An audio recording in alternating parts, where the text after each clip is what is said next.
Hi எனக்கு இன்னைக்கு நம்ம ஜிமினோட ஃபன்னாக ரொமான்டிக் ஹஸ்பண்ட் பார்ட் 37 தான் பார்க்க போகிறோம். So it's must by your self. நீங்களும் நம்ம சேனல் சப்ஸ்கிரைப் பண்ணிக்கோங்க. கூட இந்த பிள்ளைக்கு கிளிக் பண்ணிக்கோங்க. நம்ம ஃப்ரெண்ட்ஸ் அண்ட் ஃபேமிலிஸ்க்கு ஷேர் பண்ணுங்கள். ஓகே வாங்க நம்ம வீடியோக்குள்ளே போகலாம். லாஸ்ட் இதில் முடிச்சிருந்தோம் அப்படின்னா, இப்போ நான் என்ன பண்ணுவேன், யாருக்கு கூப்பிடுவேன், யாருமே என்னை காப்பாற்ற வரமாட்டாங்களா? முருகா நீ தான் என்னை காப்பாற்றணும் முருகா, எனக்கு யார் இருக்கா, ப்ளீஸ் முருகா என்னை கைவிட்டுறாத அப்படின்னு இவங்க மனசில் நினச்சிட்டு இருக்கும்போதே அந்த ரூமோட கதவு வேகமாக தட்டப்பட லட்சுக்கு இருந்த பதட்டமும் கூடி அந்த கதவுல வேற ஏதாவது லாக் இருக்கா அப்படின்னு பார்க்க ஆரம்பிச்சிட்டா. ஆனால் அதுலேருந்து எல்லா லாக்கையும் அவள் போட்டுட்டா.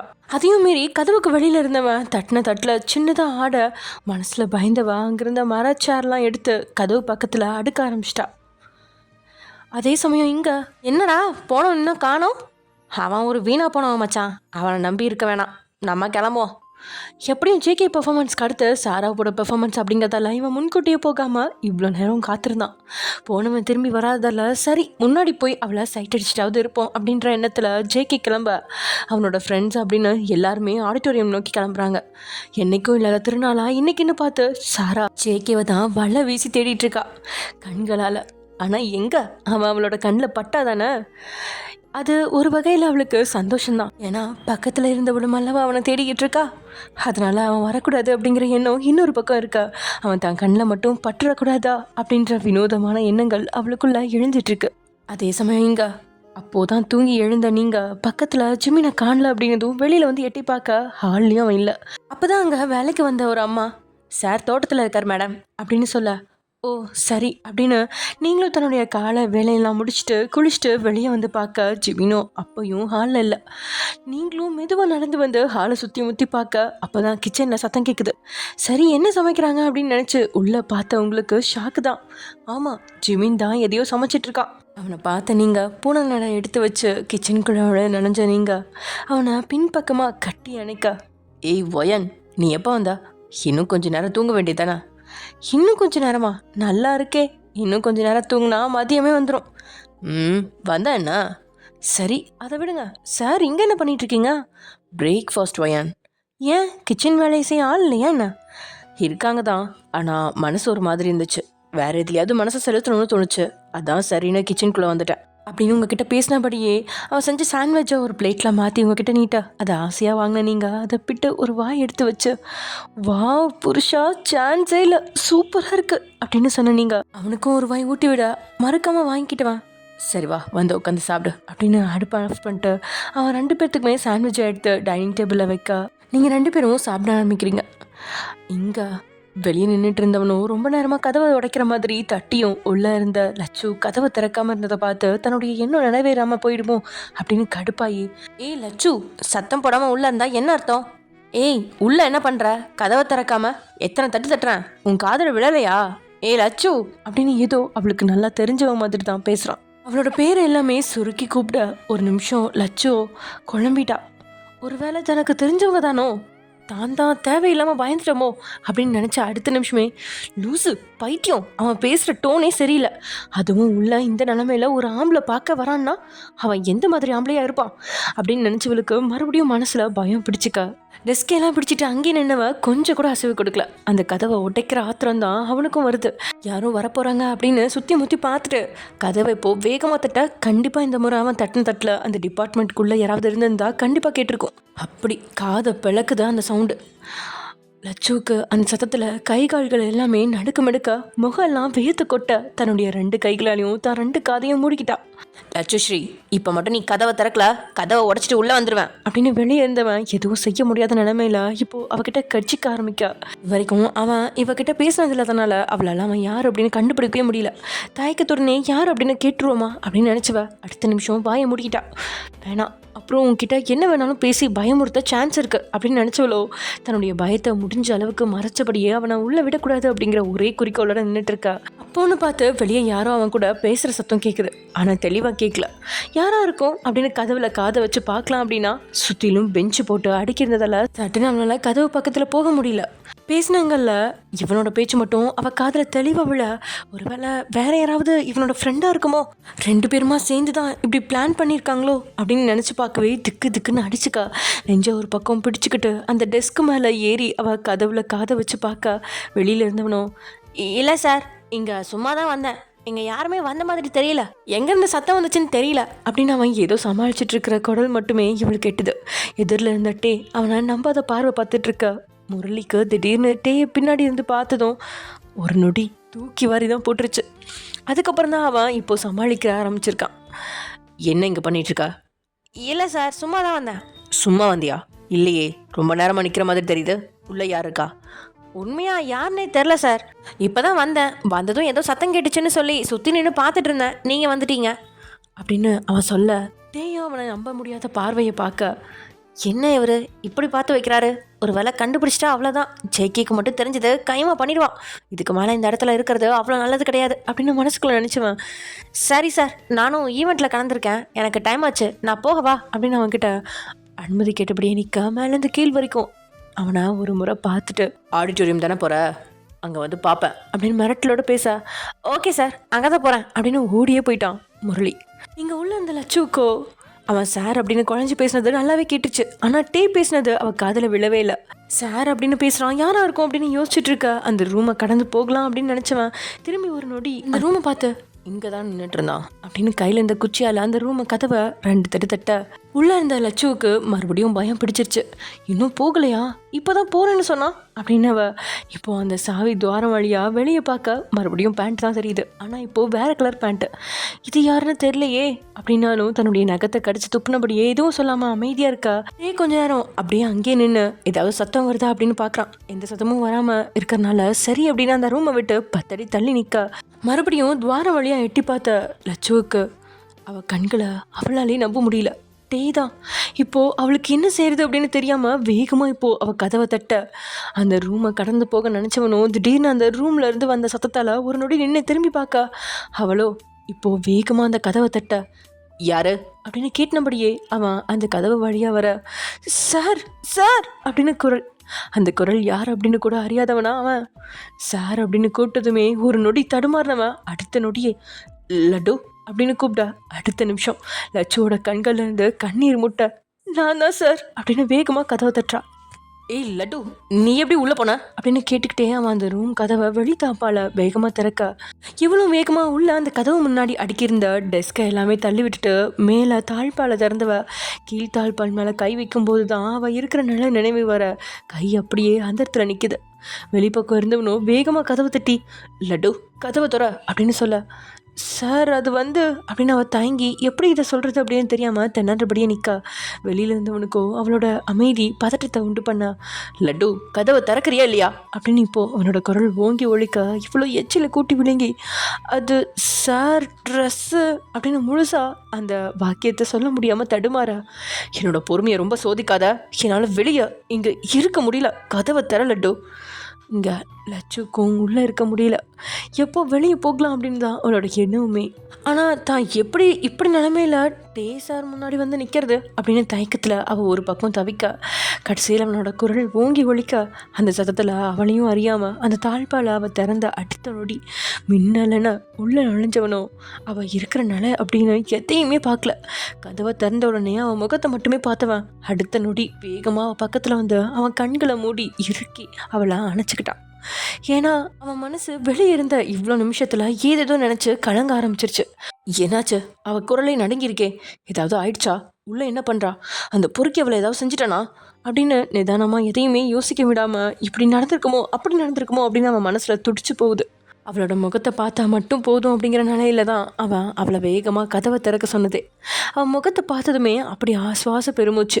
அவன் தன்னை மறந்து வேகமாக போய் அவளை இறுக்கி அணைச்சவன் அவனோட நெஞ்சு படபடப்பு குறையும் வரைக்கும் அவளை அப்படியே அணைப்பில் வச்சுருந்தான். டேக்கு மேலே லட்டு பயந்து போயிருந்தான். அதனால தான் அவளுக்கு இந்த நேரத்தில் அந்த அணைப்பு தேவையானதாக தான் இருந்துச்சு. ஏன்னா அவளும் அந்த அளவுக்கு பயந்து நடுங்கியிருக்கா. ஏற்கனவே பயந்த சுபாவம் கொண்டவ இப்போது அந்த பொறுக்கியோட கர்ஜனையால் தன்னை ஏதாவது செஞ்சிருவானோ, தான் கதி அவ்வளோதானா, தன்னை மீட்க யாரும் வரமாட்டாங்களா அப்படின்லாம் யோசிச்சுட்டு இருந்தவளுக்கு அவன் நினச்சது அனைத்துமே ஒன்றுமே இல்லை அப்படிங்கிற மாதிரி இதோ ஆபத்தானவனா அவன் மனசுக்கு விருப்பமானவனே அவன் முன்னாடி வந்து நிற்க அவனோட அணைப்பு அவளுக்கு ரொம்பவே தேவைப்பட்டுச்சு. அதனால் அவனோட நெஞ்சில் முகத்தை புதைச்சு அவளுமே அவனை இறுக்கிக்கிட்டா. ரொம்ப நேரமாக அவனோட அணைப்பிலே இருந்தவளுக்கு திடீர்னு சுயநினைவு வர உடனே அவனை விட்டு அவள் விலகி நிற்க. அத்தனை நேரமும் அவளோட அணைப்பில் இருந்தவன் திடீர்னு அவன் விலகினதும் நீண்ட பெருமூச்சு விட்டதுக்கப்புறம் தான் அவளோட ட்ரெஸ்ஸை குனிஞ்சு அவன் பார்க்க. அதுக்கு முன்னாடியே ஐயோ சார் திரும்புங்க அப்படின்னு வேகமாக முக சிவக்க சொல்ல, சாரி சாரி அப்படின்னு வேகமாக திரும்பணும் எச்சில கூட்டி விழுங்கி அடுத்து என்ன அவகிட்ட பேசுறது அப்படின்னு தெரியாமல் தடுமாறி நிற்க. இங்கே லட்சுக்குமே அதே நிலை தான். எப்படி இப்படி ஒரு நிலைமையில, அதுவும் இவர் என்னை பார்த்துட்டாரா, கடவுளே அவர் என்னை பார்த்துருக்க கூடாது அப்படின்னு நினைப்பு வரவே உடனே கதவு பக்கம் பார்த்தவ அது திறந்திருக்கிறத பார்த்து, ஐயோ சார் கதவு திறந்திருக்கு, கதவை மூடுங்க சார் அப்படின்னதும் அவனும் வேகமாக அந்த ரூமோட கதவை சாத்தி தாள் போட அடுத்த நொடி இவ வேகமாக அங்கிறத பாத்ரூம்குள்ளே போய் நுழைஞ்சிக்கிட்டவளோ தன்னை இந்த குளத்தில் பார்த்துட்டாரோ அப்படின்ற வெக்கம் அவளை பிடுங்கி தின்ன முகம் எல்லாம் அந்தி வனமாக செவக்க உள்ளே நின்றுட்டு இருக்கா. இவ பாத்ரூம்குள்ளே போனது கூட தெரியாமல் இந்த பக்கம் திரும்பி தன்னையே திட்டிகிட்டு இருந்தவன் மெதுவாக லட்டு அப்படின்னு வார்த்தையை அவன் சொன்ன வார்த்தை அவள் காதுகளை நல்லாவே எட்டுச்சு. இருந்தும் பதில் சொல்ல முடியாமல் தடுமாறினவளோ சார் அப்படின்னு அவன்கிட்ட பேச காற்று தான் வருது. லட்டு என்னாச்சு, ஏன் பேசாமல் நிற்கிறா அப்படின்னு கொஞ்சம் பதற அவ்வளோ பேச ட்ரை பண்ணி வெக்கி தோற்றவ, சார் நான் பாத்ரூமில் இருக்கேன் அப்படின்னு சொன்னதுக்கப்புறம் தான் அவன் மெதுவாக திரும்பி பார்க்க அவள் பாத்ரூம்குள்ளேருந்து குரல் மட்டும் கொடுக்குறா. சரி எங்கே உன்னோட ட்ரெஸ், எதுக்கு நீ இப்படி நிற்கிறா, என்ன நடந்துச்சு அப்படின்னு அவன் அடுக்கடுக்கா கேள்வி கேட்கா. எதுவும் நடக்காம தான் நீங்கள் காப்பாற்றிட்டீங்களே சார் அப்படின்னு அவன் சொன்ன அந்த பதிலில் அவன் கேட்ட எல்லா கேள்விக்கும் பதில் கிடச்சிருச்சு. ஒருவித நிம்மதி பெருமூச்சு அவனுக்குள்ள. என்னதான் நடந்துச்சு லட்டு? சார் நான் பாடி முடிச்சுட்டு இங்கே ட்ரெஸ் சேஞ்ச் பண்ண வந்தேன் சார். யாரோ என்னை ஃபாலோ பண்ணி வந்து கரெக்டாக நான் ரெஸ்ட் ரூம் போனப்போ அந்த கேப்பில் கதவை திறந்து இப்படி உள்ளே வந்து என் ட்ரெஸ் எல்லாமே எடுத்துகிட்டு போயிட்டாங்க. எனக்கு ஒன்றுமே புரியல சார். நான் ரெஸ்ட் ரூம்லேருந்து வெளியே வந்து பார்க்கும்போது என்னோடய ட்ரெஸ் எதுவுமே இல்லை. எனக்கு உள்ளுக்குள்ளே பயம் வந்து கதவை லாக் பண்ணி மேலே லாக் பண்ணி தான் இருந்தேன். அந்த லாக் ஒழுங்காக லாக் ஆகாது போல். அதுக்கப்புறம் கீழே லாக் பண்ணிவிட்டு இதோ இந்த பெஞ்செல்லாம் அடுக்கி யாரும் உள்ளே வராத மாதிரி வச்சேன். ஆனால் எவனோ ஒருத்தன் என்ன ஃபாலோ பண்ணி வந்திருக்கான். அது யாருன்னு எனக்கு தெரில சார். நீங்கள் அவனை பார்த்தீங்களா சார்?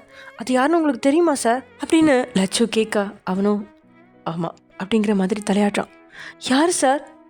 அவன் பேர் முரளின்னு நினைக்கிறேன். அப்படி யாரும் எனக்கு தெரியாதே சார். ஆமாம், இந்த காலேஜில் உள்ள எல்லாரோட பேரையும் நீ தெரிஞ்ச வச்சுருப்ப. நான் பார்த்துக்கிறேன் அந்த பொறுக்கியா. இப்போ என்ன பண்ணுறது? இப்படி ரெஸ்ட் ரூம்லேயே இருக்க போறியா என்ன, இல்லை வெளியே வரதா ஐடியா இருக்கா? எப்படி சார் வர்றது? இவ்வளோ நேரம் எப்படி என் கூட இருந்தியோ அப்படி தான் அப்படின்னு நாக்கு கிடச்சி அவனையும் மீறி முகத்தில் வெக்கம் படற சொன்னவன் அவனை பார்க்காத வரையே முகத்தை திருப்பிக்கிட்டான். ஹே என்ன இவரு விளையாடுறாரா இல்லை சீரியஸாக சொல்கிறாரா அப்படின்னு குழம்புனபடியே லட்சுவோ ரெஸ்ட் ரூம்லேருந்து எட்டி பார்க்க அவள் பாப்பா அப்படின்னு தெரிஞ்சுதான் இவன் முகத்தை திருப்பி வச்சுருந்தான். சார் உண்மையாகவே சீரியஸாக கேட்குறீங்களா அப்படின்னு லட்சு அப்பாவே கேட்கா. டேயோ லூஸு லூஸு அப்படின்னு மானசீகமாக தலையில் அடிச்சுவேன். நீ ரெஸ்ட் ரூமில் லாக் பண்ணிவிட்டு உள்ளேயே இரு அப்படின்னு சொன்னவன் வேகமாக அந்த ரூமை விட்டு வெளியே வந்து யாரும் அந்த ரூம்குள்ளே போகாதபடி தாள் போட்டு மற்ற கிளாஸில் ஏதாவது அவசரத்துக்கு போடுறதுக்காக ட்ரெஸ் இருக்கா அப்படின்னு தேட ஆரம்பிச்சிட்டான். ஆமாம், வேற என்ன செய்ய முடியும்? இப்போ யாரையும் கூப்பிட்டு ஒரு பொண்ணுக்கு ட்ரெஸ் வேணும் அப்படின்னு சொன்னால் இவனை கண்டிப்பாக தப்பாக தான் பார்ப்பாங்க. அதனால தான் தலைவர் இப்படி இறங்கிட்டார். முதல்ல 2 கிளாஸில் அவன் கண்ணில் எதுவுமே மாட்டல. ஆனால் அடுத்த கிளாஸ் ரூமில் நுழைவுலையே கதவில் போட்டிருந்த அந்த ஸ்க்ரீன் துணி தான் இவன் கண்ணில் மாட்டுது. உடனே அதை பார்த்த உடனே ஐடியா செஞ்சவன் ஸ்க்ரீனை கழட்டி அந்த துணியை கையில் எடுத்துக்கிட்டு அடுத்த கிளாஸில் இது மாதிரி இருக்கா அப்படின்னு பார்க்க இவன் நேரம் இருந்துச்சு. நிம்மதி பெருமூச்சு விட்டவனும் அதையும் கழட்டிக்கிட்டு யாரும் வர்றாங்களா அப்படின்னு பூனை மாதிரி பதுங்கி அவன் இருக்கிற ரூம்குள்ளே கதவை திறந்து நுழைஞ்சவன் லட்டு அப்படின்னு கூப்பிட்ட. வந்துட்டீங்களா சார் அப்படின்னு அவன் குரல் கேட்டதுமே உடனே இவன் ரூம்குள்ளே நுழைஞ்சு தாள் போட்டு அங்கேருந்த சேரில் அவன் எடுத்து வந்த 2 ஸ்க்ரீன் கிளாத்தையும் போட்டு, லட்டு வெளியே வந்து பாரு, இதை எப்படியாவது அட்ஜஸ்ட் பண்ணி கட்டிக்கோ, இப்போதைக்கு யாருக்கும் தெரியாமல் நம்ம வெளியே போயிடலாம், வெளியே போய் கடையில் ஏதாவது உனக்கு புடவை எடுத்து தரேன் அப்படின்னு சொல்லவும் சரின்னு ஒரு மனசாக நினச்சிவன் வெளியே வந்து பார்க்க இது என்ன சார் அப்படின்னு விட்டாக இருந்த அந்த ஸ்க்ரீன் துணியை பார்த்து அவள் கேட்கா. இப்போதைக்கு என்னால் இதுதான் அரேஞ்ச் பண்ண முடிஞ்சுது, இதை எப்படியாவது அட்ஜஸ்ட் பண்ணி கட்டிக்கோ. அது எப்படி சார்? என்ன எப்படியா? எனக்கே இதை பார்த்தா ஐடியா தோணுது, உனக்கு தோணலையா? என்ன ஐடியா சார்? கிழிஞ்சுது அப்படின்னு அவன் பல்ல கடிக்கிற சத்தம் இவளுக்கே கேட்க. இல்லை சார், உண்மையாகவே எனக்கு இது எப்படி தெரியல.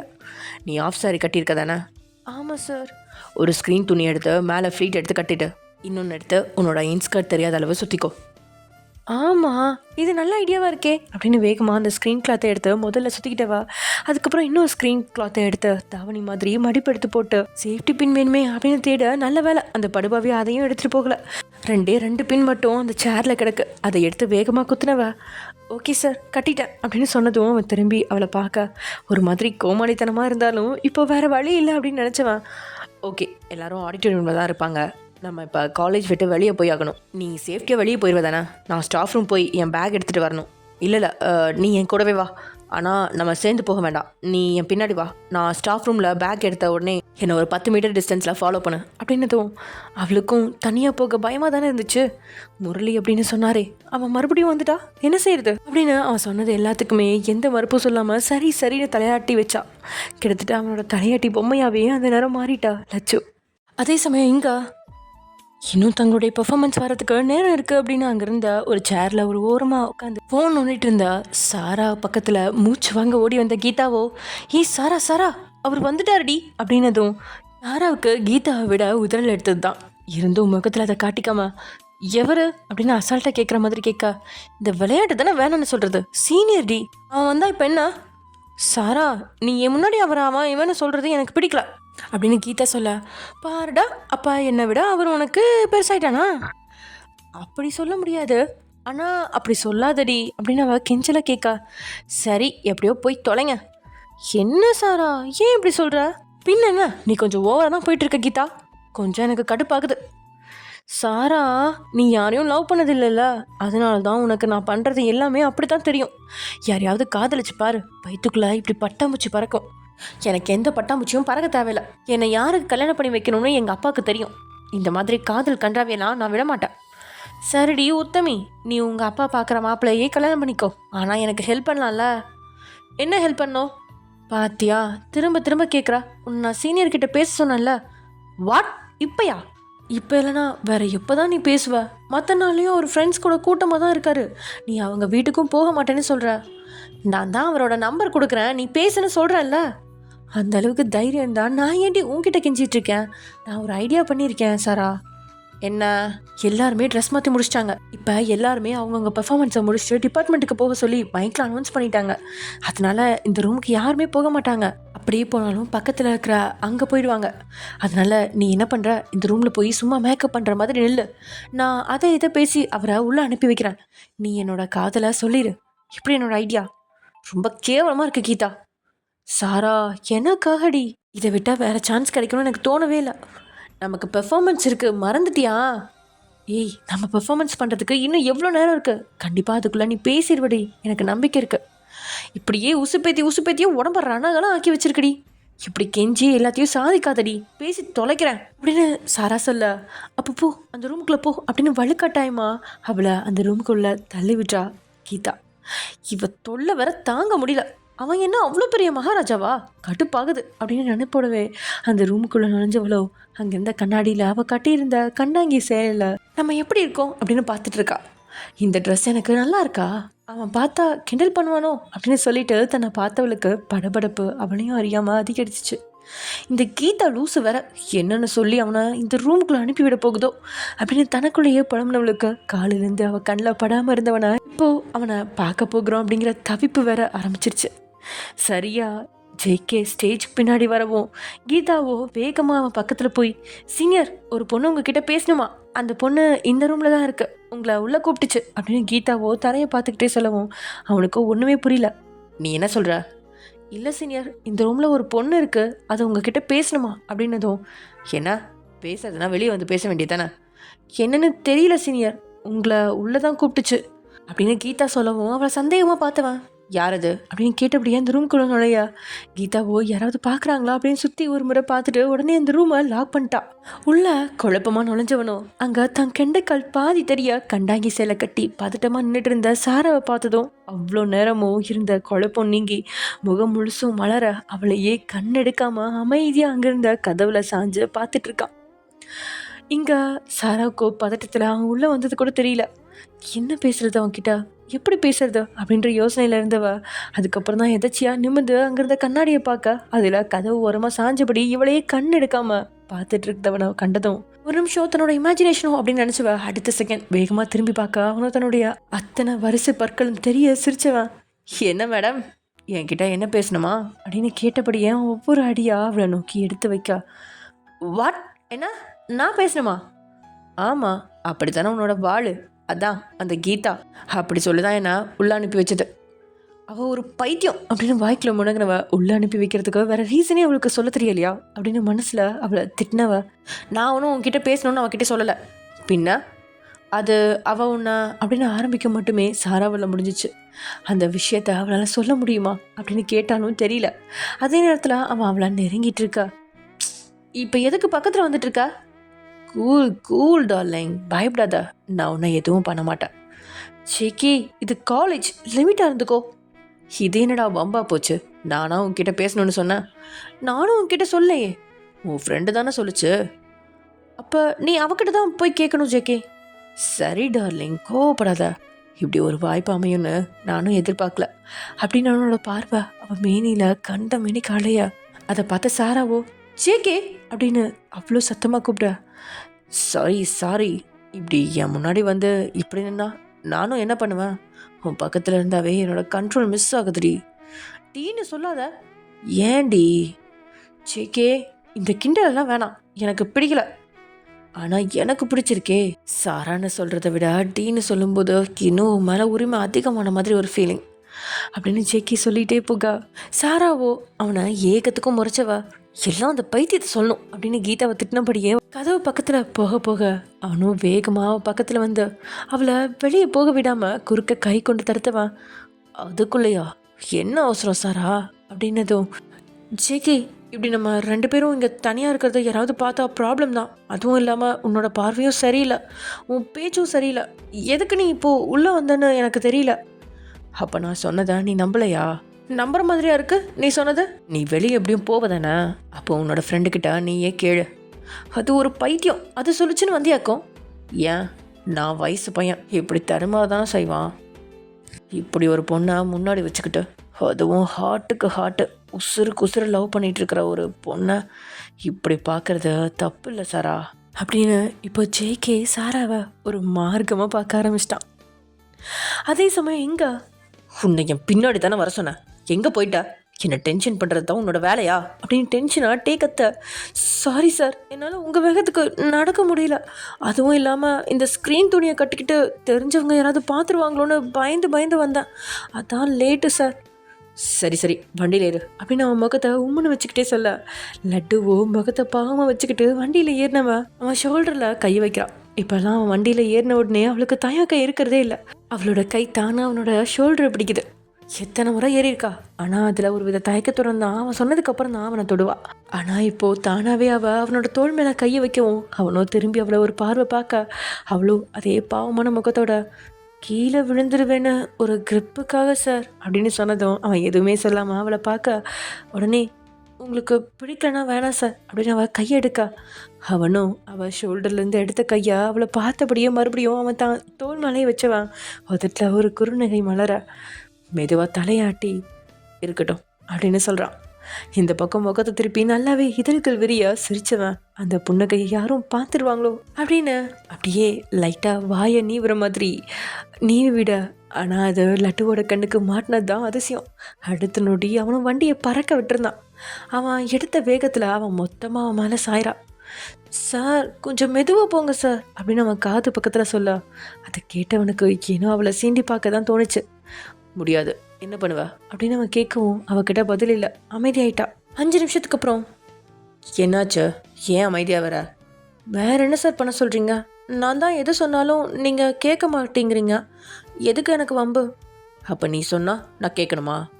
வேணாம் சார், நீங்கள் எதுவும் கேட்க வேணாம், நீங்கள் உங்கள் போக்கிலே போங்க. ஓ, நான் எப்படி இருக்கணும்னு நீ சொல்கிறியா? இது என்னடா வம்பா போச்சு அப்படிங்கிற மாதிரி இருக்கு லட்சுவுக்கு. மறுபடியும் அவகிட்ட அமைதி. இதுக்கு மேலே அவளை சோதிக்க விரும்பாத டேயோ அங்கிருந்த பெரிய ஜவுளி கடைக்கு முன்னாடி வண்டியை நிறுத்த அந்த கடையை பார்த்த லட்சு, சார் சின்ன கடைக்கு போகலாமே. ஏன்? இங்கெல்லாம் ரேட் ஜாஸ்தியாக இருக்க போகுது சார். அப்படி யார் உனக்கு சொன்னா? எங்கேயோ ரேட் கம்மியாக இருக்கா ட்ரெஸ் இருக்கும் வா அப்படின்னு அவனோ பட்டுன்னு லட்சுவோட கையை பிடிச்சி உள்ளே அழைச்சிட்டு போக இதை கொஞ்சம் கூட எதிர்பார்க்காதவ ஷாக் ஆகி அவன் முகத்தை பார்த்தபடியே அந்த கடைக்கு உள்ள நுழையா, என் மூஞ்சில் என்ன எழுதி ஒட்டியிருக்க, இப்படி பேன்னு பார்த்துட்டு இருக்க அப்படின்னு அவனை பார்த்தபடியே அவள் நடந்து வரதால ஒரு கட்டத்துக்கு மேலே அவனுக்கே வெக்கம் வந்துற அந்த வெக்கத்தை மறைக்கிறதுக்காக தான் இப்போ அவகிட்ட கோபமாக இப்படி பேசினான். அவன் பேசவும் அதுவும் சரியா வேலை செய்யா உடனே அவன் கிட்ட இருந்த பார்வையை திருப்பினவ அங்கிருந்த ஜவுளி கடையா சாரி ஜவுளி கடலை கண்களை விரிச்சு அதிசயமா பார்த்துட்டு இருக்கா. அதை பார்த்து டென்ஷன் ஆகி தலையில அடிச்சுக்கிட்ட, டே லட்டு, நம்ம இங்கே எதுக்கு வந்திருக்கோம் அப்படின்னதும் அவள் புடவை எடுக்க சார். அப்போ போய் எடுக்க வேண்டியதானே, இங்கே எவ்வளோ நேரம் நிற்க போகிற அப்படின்னு பொறுமையாக தான் சொன்னான். அதுக்கப்புறம் தான் லட்சுவும் எங்கே புடவை இருக்கும் சார் அப்படின்னு கேட்க, அதுக்கு நீ நடந்தால் தான் கண்டுபிடிக்க முடியும், ஒரு இடத்துல கம் போட்ட மாதிரி நின்னா எப்படி கண்டுபிடிக்கிறது.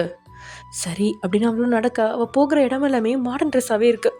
சார் இங்கே புடவை இருக்குமா சார். அதுக்கு நீ புடவை செக்ஷனுக்கு தான் போகணும் லட்டு, இது மாடர்ன் ட்ரெஸ் செக்ஷன், இங்கே வந்தால் எப்படி இருக்கும். ஏன் சார், நான் இந்த கடைக்கு முன்ன பின்ன வந்ததே இல்லை, நீங்கள் வந்திருக்கீங்க தானே, அப்போது நீங்கள் கூட்டிகிட்டு போகலாம்ல. வந்திருக்கேன்னு தான், ஆனால் பேண்ட் ஷர்ட் எடுக்க தான் வந்திருக்கேன், அதை எடுத்துகிட்டு போயிடுவேன், எனக்கும் இங்கே புடவை செக்ஷன் எங்கே இருக்குன்னு தெரியாது லட்டு, சரி வா அங்கே கேட்போம் அப்படின்னு சொல்லி 2 பேரும் ஒரு வழியாக தேடி அங்கே இருந்த புடவை செக்ஷனுக்கு வந்து நின்றுட்டாங்க. அதுக்கப்புறம் அங்கே இருக்கிற புடவையெல்லாம் ஆராய்ச்சி செய்ய ஆரம்பிச்சிட்டா லட்சு. எல்லா புடவையும் நல்லா இருக்கா அப்படின்னு பார்க்காம எந்த புடவை கம்மி விலை அப்படின்னு அவள் தேடிட்டு இருக்கா. ரொம்ப நேரமாக அவள் புடவை தான் தேடுறா அப்படின்னு நினச்சவன் அதுக்கப்புறம் தான் அவள் புடவையோட விலையை தான் பார்த்துட்டு இருக்கா அப்படிங்கிறது புரியா. ஹலோ எக்ஸ்கியூஸ் மீ, என்ன பண்ணிகிட்டு இருக்கா. சாரீஸ் தான் பார்த்துட்ருக்கேன் சார். உன்னை பார்த்தா புடவை பார்க்க வந்த மாதிரி தெரியலையே. ஏன் சார். பின்ன எதுக்கு ரேட்லாம் பார்த்துட்ருக்கா. நான் சொன்னேன் தானே சார், இவ்வளோ பெரிய கடையாக இருக்குது, இங்கே ரேட் அதிகமாக இருக்குன்னு. நீங்களே பாருங்கள், ரேட்டெல்லாம் ஜாஸ்தியாக இருக்குது, எல்லாமே 7,000 ரூபாய்க்கு மேலே தான் இருக்குது. இவ்வளோலாம் என்னால் கொடுக்க முடியாது சார், அதான் அதை விட கொஞ்சம் கம்மியாக பார்த்துட்ருக்கேன். இப்போ உங்ககிட்ட யாராவது காசு கேட்டாங்களா. நீங்கள் இப்போ கேட்கல, அதுக்கப்புறம் புடவை வாங்கி கொடுத்துட்டு கேட்பீங்க, அப்போ எங்கள் வீட்டில் கேட்டு வாங்கி தரணும்ல சார், அதுக்கு தான். ஏன் லட்டு, நான் உங்ககிட்ட எப்போ காசு கேட்டிருக்கேன். அன்னைக்கு கொலுசு வாங்கும்போது கேட்டீங்க, ஆனால் தினமும் உங்ககிட்ட நான் கொடுக்க தான் இல்லை. அதுக்காக மேலும் மேலும் கடன் ஆகிட்டே இருந்தா நல்லா இருக்காதுல்ல சார். நீ என்கிட்ட அடி தான் வாங்க போகிற, உன்னை பார்க்க சொல்கிறது சுத்த வேஸ்ட் அப்படின்னு சொன்னவன் அவளோட கையை இவன் பிடிச்சிக்கிட்டு அங்கே தொங்கிட்டு இருந்த புடவை எல்லாத்தையும் எடுத்து அங்கே வேலை செய்கிற ஒரு பொண்ணுக்கிட்ட நல்ல காஸ்ட்லியாக வேர் பண்ண கம்ஃபர்டபுளாக இருக்கிற மாதிரி சாரியை கேட்குறாங்க.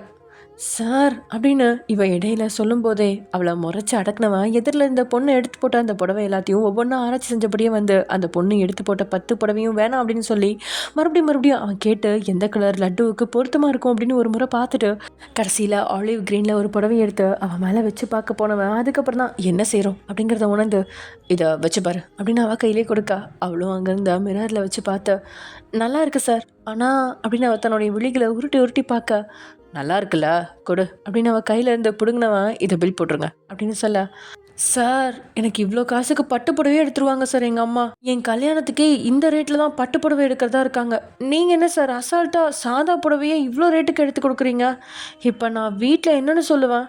உங்கள் வீட்டில் சொல்லணும் அவ்வளோதானே, எப்படியும் இதை அப்படியே புதுசு மாதிரி கவரில் போட்டு கொண்டு போயெல்லாம் வீட்டில் காட்ட மாட்டேன், பில் போட உடனே ட்ரையல் ரூம் போய் நீ என்ன பண்ணுற அந்த புடவையை மாற்றிக்கோ அப்படின்னு நம்ம பேசிகிட்டு இருக்கும்போதே எதிரில் இருந்த அந்த பொண்ணு, சார் சாரி இங்கே வேர் பண்ண போகிறீங்களா. ஆமாம் அப்படின்ட்டே சொன்னதும், அப்படின்னா மேம் போட்டிருக்க ப்ளவுஸில் இந்த சாரீக்கு அவ்வளோ மேட்சாக இருக்காது, நீங்கள் 1/2 வெயிட் பண்ணிங்கன்னா ப்ளவுஸ் ஸ்டிச் பண்ணி தருவாங்க, கையோட அதையும் வாங்கிக்கோங்க சார். 1/2 முடிச்சிருவாங்களா. முடிச்சிருவாங்க சார், ஜஸ்ட் டீ காஃபி குடிச்சிட்டு இதோ நம்மக்கிட்ட ஏகப்பட்ட கலெக்ஷன்ஸ் இருக்குது சார், சாரீ இல்லைனா கூட வேறு ட்ரெஸ் பார்க்கலாம், நம்மக்கிட்ட சில்வர் ஜுவல்ஸ் கூட இருக்குது அப்படின்னு அந்த பொண்ணு அடுக்கிக்கிட்டே போக, சரி ஓகே ஸ்டிச் பண்ணிடுங்க அப்படின்ட்டே சொல்லுவோம். Okay sir. மேம் நீங்கள் மட்டும் வரீங்களா. எங்கே கூப்பிட்றீங்க. இல்லை சார் அளவெடுக்கணும். நானும் வரேன் அப்படின்னு அவனும் அவங்க கூட போக, சரி வாங்க அப்படின்னு அழைச்சிட்டு அந்த பொண்ணு கிரவுண்ட் ஃப்ளோருக்கு கீழே அழைச்சிட்டு போய் கச்சிதமாக லட்டுவோட அளவுகளை அளந்து கொடுக்க, அங்கேருந்த டெய்லரும் 30 மினிட்ஸில் கண்டிப்பாக முடிச்சிருவேன் சார், வெயிட் பண்ணுங்க அப்படின்னு சொல்ல, சரின்னு அங்கே ட்ரெஸ் பார்க்க பிடிக்காமல் உட்காந்துக்கலாம் அப்படின்னு தான் லட்டு நினச்சா. ஆனால் அவனும் வலுக்கட்டாயமாக அவளை சில்வர் ஜுவல்ஸ் இருக்கிற இடத்துக்கு கூட்டிகிட்டு போகிறான். சார் எதுக்கு இங்கெல்லாம். ஏய் உனக்கு இல்லை, எனக்கு எடுக்க போகிறேன், கம்பெனிக்கு நெல். ஓ அப்படியா, சரி சார் அப்படின்னு அதுக்கப்புறம் தான் அவளோட மனசு நிம்மதிக்கொள்ள அவன் கூட போகிறான். அவனோட நடக்க ரொம்ப நேரமாக அவகிட்ட இதை பற்றி பேசலாம் அப்படின்னு அவன் நினச்சிருந்தான். ஆனால் அவளே இதை பற்றி பேசுவா அப்படின்னு அவன் காத்திருந்தது தான் மிச்சம். கண்டிப்பாக வாய் திறக்க மாட்டேன் அப்படிங்கிறத புரிஞ்சுவேன். நீயா அதை பற்றி பேசுவேன்னு நானும் பார்க்குறேன், நீ வாயவே திறக்க மாட்டியே. அப்படின்னு கேட்க லட்சுவோ புரியாமல் அவனை பார்க்க, இன்னைக்கு ஸ்வீட் சர்ப்ரைஸ் கொடுத்தி, அதை பற்றி தான் கேட்குறேன். ஸ்வீட் சர்ப்ரைஸ் அப்படின்னதும் அவளோட முகம் மாற முகத்தில் செம்மைப்படற இருந்தும் அவன்கிட்ட அவளே சொல்லாமா, எதை கேட்குறீங்க சார்? ஏன் உனக்கு தெரியாதா அப்படின்னு சொன்னதும் அவன் முகத்தை பார்க்காம இல்லை அப்படிங்கிற மாதிரி லட்சு தலையாட்ட, இப்போ என்னை பார்க்க மாட்டா, ஆனால் ஸ்டேஜில் இருக்கும்போது என்னை மட்டுமே ஏன் பார்த்துட்டு இருந்தா அப்படின்னு கேட்ட உடனே அவளுக்கு இதுக்கு பதில் எப்படி சொல்கிறது அப்படின்னு தெரியல. இப்படி ஒரு கேள்வி வந்துருமோ அப்படின்னு தானே அவள் பர்ஃபார்மன்ஸ் முடிஞ்சதுமே அங்கேருந்து ஓடினதே இப்போ வசமாக மாட்டிக்கிட்ட மாதிரி இருக்கா. சார் சில்வர் ஜுவல்ஸ் வந்துருச்சு. அது வர்றது இருக்கட்டும், நீ சொல்லு, நான் கேட்டதுக்கு பதில். அது நான் எல்லாரையும் தான் சார் பார்த்து பாடினேன். அப்படியா? நான் வீடியோ எடுத்திருக்கேன், காட்டவா? போய் சொல்லாதீங்க, நீங்கள் எடுக்கல. நான் என் ஃபோனில் எடுக்கல தான், ஆனால் நீ பாடினது நிறைய பேர் வீடியோ எடுத்திருக்காங்க. இப்போ கேட்டால் கூட ஷேர் பண்ணுவாங்க. என்ன சார் இப்போ என்ன வேணும் உங்களுக்கு? ஏன் நீ நேற்று காலேஜுக்கு வரல? நான் அவ்வளோ தூரம் சொன்னதுக்கு அப்புறமும் ஏன் வராமல் இருந்த? அது உண்மையாகவே பயமாக இருந்துச்சு சார், கரெக்டாக பாட வேணாம் அப்படின்னு. அதுக்கப்புறம் வீட்டிலேருந்து எனக்கு பிடிச்ச பாட்டெல்லாம் கேட்டு அதில் ஒரு பாட்டை செலக்ட் பண்ணி எனக்கு எந்த பாட்டு நல்லா வருதோ அந்த பாட்டை பாடலான்னு முடிவு பண்ணேன் சார். அதை எனக்கு ஃபோன் பண்ணி கூடயா சொல்ல முடியாது? உண்மையை சொல்லணுன்னா என்னால் பாட முடியுமா அப்படின்னு ஸ்டேஜில் ஏறுறதுக்கு முன்னாடி வரைக்கும் எனக்குள்ள பயம் இருக்க தான் சார் செஞ்சிச்சு. எதுக்கும் நம்மளால் முடிஞ்சளவு ப்ராக்டிஸ் பண்ணுவோன்னு ப்ராக்டிஸ் பண்ணேன். அதுக்கப்புறம் ஸ்டேஜில் மற்றவங்கள பார்த்து பாடினா கண்டிப்பாக சொதப்பிடுவேன், அதனால தான் உங்களை பார்த்துட்டே பாடினேன் அப்படின்னு லட்சு சொன்னதை கேட்டு கொஞ்சம் கடுப்பானவன், அப்போ வெறும் பயத்தினால மட்டும்தான் என்னை பார்த்து பாடினியா அப்படின்னு அவளோட கண்களை நேருக்கு நேராக பார்த்து கேட்க, அதில் தடுமாறினவளோ அவன் கண்களை பார்க்க முடியாமல், ஆமாம் சார் அப்படின்னு சொல்ல, லட்டு இங்கே பாரு, என் கண்ணை பாரு, என் கண்ணை பார்த்து சொல்லு அப்படின்ட்டு மறுபடியும் அவளை 2 ஷோல்டரையும் பிடிச்சி கேட்க, அவளுக்கும் இதுலேருந்து எப்படி தப்பிக்கிறது அப்படின்னு தெரியாமல், சார் அந்த ஜுவல் செட் நல்லா இருக்குல்ல அப்படின்னு பேச்சை மாற்ற, ஜுவல்ஸ் பக்கமே வர வேணாம் அப்படின்னு சொன்னவ இப்போது ஜுவல்ஸ் நல்லா இருக்குது அப்படின்னு சொன்னதும் அவனோட கவனமும் திசை திரும்ப, எது அப்படின்னு கேட்க, அவ்வளோ இதான் சாக்கு அப்படின்னு, அதோ அந்த 3rd ரோவில் இருக்க 2வது ஜுவல் செட், அந்த ஜுவல் செட் எடுங்க அப்படின்னு டெய்யும் சொல்ல அவங்களும் எடுத்து கொடுக்குறாங்க. இது என்ன ரேட் வருது அப்படின்னு கவரிங்னு நினச்சி அவள் ஆர்வமாக கேட்க, 70,000 மேம் அப்படின்னு அந்த கடைக்காரங்க சொன்னதை கேட்டு, என்ன கவரிங் நெக்லஸ் 53,000 அப்படின்னு அவன் வாயை பிழந்ததும், இன்னும் மேம் இது சில்வர் ஜுவல்ஸ் தான், கோல்டு கோட் கொடுத்துருக்காங்க. ஓ அப்படியா, அதான் பார்க்க கோல்டு மாதிரியே இருந்துச்சா? சரி ஓகே, நீங்கள் உங்களுக்கு பாருங்கள். ஏன் பிடிச்சிருக்குன்னு சொன்னேன்? சார் சும்மா பார்க்குறதுக்கு கேட்டேன். அப்படின்னு சொன்னோம், ஜென்ஸ் ரிங் கொடுங்க அப்படின்னு கேட்க அவங்களும் ரிங்கை கடை பரப்பியிருக்காங்க. அதில் அவன் ஒவ்வொன்றா தேடிட்டு இருக்கா. பக்கத்தில் இருந்தவளோ அமைதியாக நின்று பார்த்துட்ருக்கா. என்ன பார்த்துட்டு நிற்கிற, ஹெல்ப் பண்ணலாம்ல? நான் இதில் என்ன சார் ஹெல்ப் பண்ண முடியும், உங்களுக்கு பிடிச்சதை எடுங்க. நீயும் செலக்ட் பண்ண. சரி அப்படின்னு லட்சுவும் அவனுக்கு பிடிச்ச 2-3 ரிங் எடுத்து அவன்கிட்ட காட்ட, அவனும் நல்லா இருக்கு அப்படின்னு சொன்னபடியே அவள் கடைசியாக செலக்ட் பண்ண ரிங்கையே பில் போட சொல்லிட்டான். அப்படியே லட்டு உடம்புக்கும் மலருது. அதுக்கப்புறம் லட்டு பக்கம் திரும்பி, நீ போய் ப்ளவுஸ் ஸ்டிச் பண்ணிட்டாங்கன்னு கேட்டுவா அப்படின்னு சொல்ல, நான் தனியாவா சார்? உன்னை என்ன இந்த கடையை விட்டு வெளியே தனியாக போக சொல்கிறேன்? கடைக்குள்ளேயே அதோ அந்த லிஃப்ட் இருக்குல்ல, அதில் 0 அப்படின்னு அழுத்தினா கீழ் ஃப்ளோருக்கு போயிடுவேன். அங்கே போய் ப்ளவுஸ் ஸ்டிச் பண்ணிட்டாங்களான்னு அந்த டைலர்கிட்ட கேட்டுட்டு மட்டும் வா அப்படின்னு சொல்ல, சரின்னு அவளும் ஒரு வித பயத்தோடையே தனியாக லிஃப்ட்டில் ஏறினவா. அவன் சொன்ன மாதிரி 0 அழுத்த அது ஸ்வைன்னு கீழே இறங்கி கிரவுண்ட் ஃப்ளோருக்கு கீழே போயிடுது.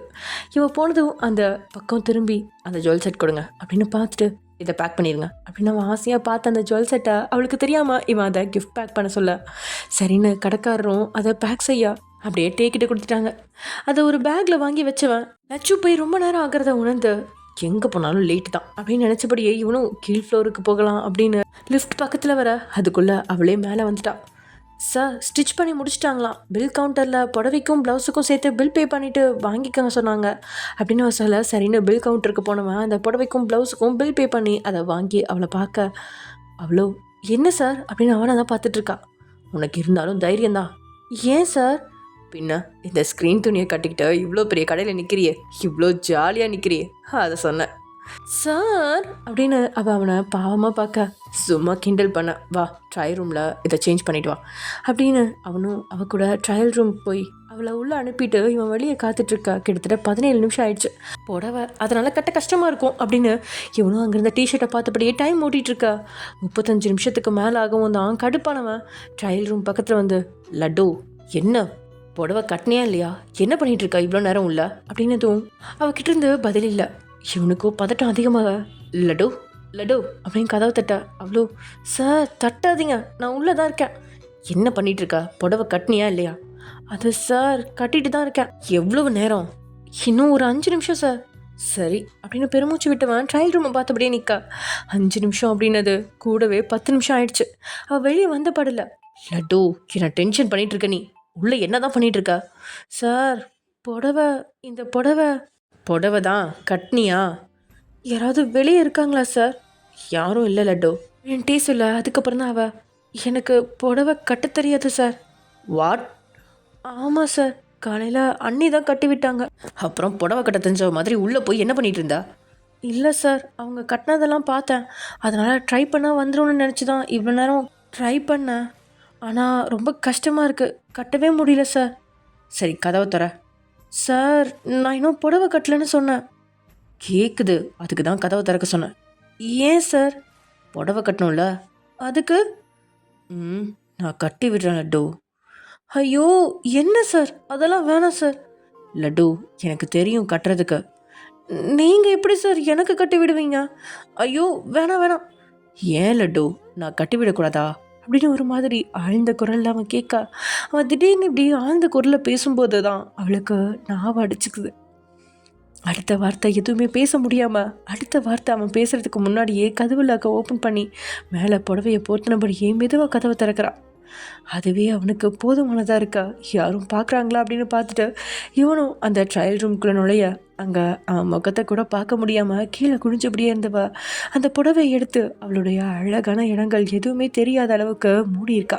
அவள் கதவை திறந்ததுமே இவனுக்கு மூச்சு வாங்க ஆரம்பிச்சிச்சு. உள்ளே நுழைஞ்சதும் அவனோட இதயம் பட வேகமாக துடிக்க, அவனும் உள்ளே நுழைஞ்சதும் அவன் முகத்தை பார்க்கல. ரொம்பவே கஷ்டப்பட்டு கீழே பார்த்துட்டு இருந்தவன் அவளோட புடவையை அவன் வாயை திறந்து கேட்காமையே கையை மட்டும் நீட்டி கேட்க, அது புரிஞ்சவளோ அவளே புடவையினுடைய நுனியை இடுப்பில் சருகி ஒரு சுற்றி மீறி அவன் கிட்ட கொடுக்க, அவளோட செய்கையில் அவனுக்கு சிரிப்பு கூட வந்துருச்சு. அதையும் மீறி அவனோட ஹார்மோன்கள் படு வேகமாக துடிக்க, அந்த புடவையை கையில் வாங்கினதுமே இவனோட கைகள் நடுங்க ஆரம்பிச்சிருச்சு. அத்தனை பேருக்கு படம் எடுக்கிற போது நடுங்காத அந்த விரல்கள் இவளோட ஒற்றை நுனி புடவையை பிடிக்கும்போது அப்படி நடுக்கம் கொள்ளுது. அது அவளுக்கு தெரியாமல் மறைக்கவும் அவனால் முடியல. ஆனால் எதிரில் இருந்தவளோ அவன் நடுக்கத்தை பார்க்க முடியல. ஏன்னா அவளோட முகமே வியர்த்து கொட்ட, அவள் கைகள் ஜில்லிட்டு இருந்துச்சு. அவளை சமாளிக்கவே அவள் போராடிட்டு இருக்க. இதில் அவள் எப்படி அவனை பாப்பா? ஒரு வழியாக அந்த நடுக்கத்துடனே அவன் அவளோட புடவையில் முன்னாடி வரி வரியாக ஃப்ளீட் எடுத்து அதை என்ன செய்யறது, அவனே உள்ளே சொருகிறதா இல்லை அவகிட்ட கொடுக்கறதா அப்படின்னு ஒரு நிமிஷம் தடுமாறினவா. அடுத்த நிமிஷம் அவள் அத்தனை நேரமும் மூடி இருந்த அவனோட இடுப்பை விளக்கி அவனே அந்த கொசுவத்தை அவள் இடுப்பில் சொருகிட்டான். உள்ளே சொருகினதும் 2 பேர்த்துக்குமே ஒரு நொடி ஷாக் ஆகி 2 பேருமே சில மாதிரி அப்படி நின்றுட்டாங்க. ஆமாம், இன்னும் அவளோட இடுப்பில் இருந்து கையை எடுக்கல, அப்படியே தான் இருக்கு அவனோட கை. அவன் அப்படியே கையை வச்சபடியே அவளை பார்க்க, மூச்சு வாங்கினபடியே இருந்தவளோ அவனை பார்க்க, 2 பேரோட கண்களும் ஒன்றோட ஒன்று கலக்க கவிதையாக தான் இருக்கு அந்த நிமிஷம். அவளை பார்த்தபடியே மெதுவாக அவள் இடையோட உரசினபடியே கையெடுத்தவன் மேல் ஃபீட் எடுக்கிறதுக்காக அவன் மேலே மூடியிருந்த அந்த புடவையை அவன் விளக்க, அவளும் அவன் புடவையை விலகினதுமே தன்னுடைய கை கொண்டு எக்ஸ் மாதிரி வச்சுக்கிட்டவளோட முகமும் செந்தாமரையாக சிவந்திருக்கு. கீழே குனிஞ்சபடி தான் புடவையை கட்டணும் அப்படின்னு அவன் எடுத்திருந்த அத்தனை முடிவுகளும் அவளோட திமிர்ன அழகை பார்த்து தவிடு பொடியாக மூச்சு வாங்கினபடியே லட்டுவோட உடம்ப கிச்சனை பிடிச்சிருந்த ப்ளவுஸை வெறிச்சு பார்த்தவன் கை வேலையை கரெக்டாக தான் செய்து. அவளுக்கோ அப்படி ஒரு தவிப்போட நிலை. ஆமாம், அவனை தடுக்கவும் முடியாமல் தடுக்காமல் இருக்கவும் முடியாமல் அந்த நேரம் அவளுக்கு அவ்வளோ அவஸ்தையாக இருந்துச்சு. தன்னை பார்க்குறான் அப்படின்னு தெரிஞ்சிருச்சு. என்ன பண்ணுறது? ஒரு கட்டத்துக்கு மேலே அவளாலையும் முடியாமல் மூச்சு வாங்கினபடியே திரும்பி நின்றுட்டான். அவ்வளோ நேரமும் அவன் எடுத்த ஃப்ளீட் எல்லாமே கீழே சரியா, அதுக்கு மேலே அவனாலையும் முடியல. எதையும் யோசிக்காமல் வேகமாக அவன் அவளை பின்னாடி நின்னபடியே இறுக்கி அணைச்சிக்கிட்டான். ஆணும் பெண்ணும் சிக்கி முக்கிகள் ஒன்றுடன் ஒன்று உரச பொறி வருமே, வா வா,